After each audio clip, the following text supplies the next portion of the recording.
नमस्ते साथीहरू, तपाईलाई स्वागत छ मेरो युट्युब च्यानलमा। के तपाईले सर्वोत्तम पेन्ट्स कम्पनीको आइपिओमा वैदेशिक कोटाबाट आवेदन दिनुभएको छ? यदि आवेदन दिनुभएको छ भने यस कम्पनीको आइपिओको बाँडफाँड वैशाख 31 गते बाँडफाँड गर्ने मिति तय भएको छ भने अब यस कम्पनीको आइपिओमा आवेदन दिएका आवेदक मध्येबाट चाहिँ कति जनाले यस कम्पनीको आइपिओ पाउने भएका छन्, अर्थात् यस कम्पनीको आइपिओमा वैदेशिक कोटाबाट कति आवेदन परेको छ र यस कम्पनीले सर्वसाधारणका लागि कहिलेदेखि आइपिओ निष्कासन गर्नेछ भनेर सम्पूर्ण जानकारी लिनेछौँ। यो सम्पूर्ण जानकारी लिनको लागि भने तपाईले भिडियो अन्तिमसम्म हेरेर साथ दिनुहोला। सर्वोत्तम पेन्ट्स कम्पनीले नेपाल धितोपत्र बोर्डबाट 8,50,000 किता आइपिओ निष्कासन गर्नको लागि अनुमति पाएको थियो भने यस कम्पनीले वैदेशिक रोजगारीमा रहेका नेपाली नागरिकका लागि वैशाख 21 गतेदेखि वैशाख 24 गतेसम्म 100 रुपियाँ अंकित मूल्यका दरले 85,000 किता आइपिओ निष्कासन गरेको थियो। यस कम्पनीको आइपिओमा वैदेशिक कोटाबाट अन्तिम दिनसम्म 86,221 जना लगानीकर्ताले 11,22,660 किताका लागि आवेदन दिएका थिए भने यस कम्पनीको आइपिओमा माग भन्दा 13.21 गुणा बढीले आवेदन परेको थियो। अब तपाईले सर्वोत्तम पेन्ट्स कम्पनीको आइपिओमा वैदेशिक कोटाबाट आवेदन दिनु भएको छ भने यस कम्पनीको आइपिओको बाँडफाँड पर्सि वैशाख 31 गते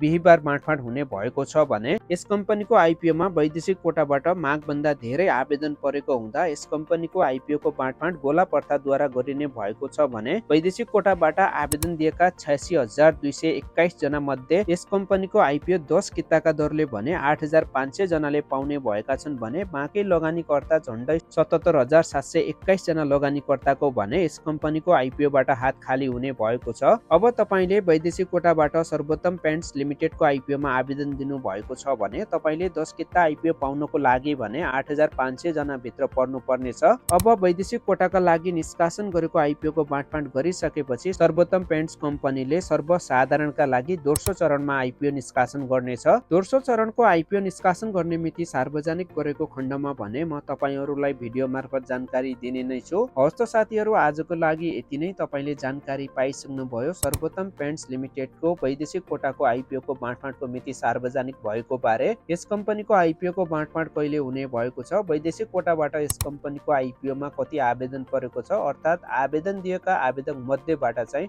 10 किताका दरले कतिजना लगानीकर्ताले आइपिओ पाउने भएका छन् भनेर सम्पूर्ण जानकारी पाइसक्नु भयो। साथीहरु, आजको लागि यति नै। तपाई पनि यस्तै आइपिओ र शेयर बजार सम्बन्धी जानकारी लिन चाहनुहुन्छ भने तपाईले हाम्रो भिडियो भने हेर्दै गर्नुहोला। म भने यस्तै शेयर बजार सम्बन्धी र आइपिओ सम्बन्धी अपडेट लिएर फेरि पनि उपस्थित हुने नै छु। तबसम्मको लागि बिदा हुन्छु। नमस्ते।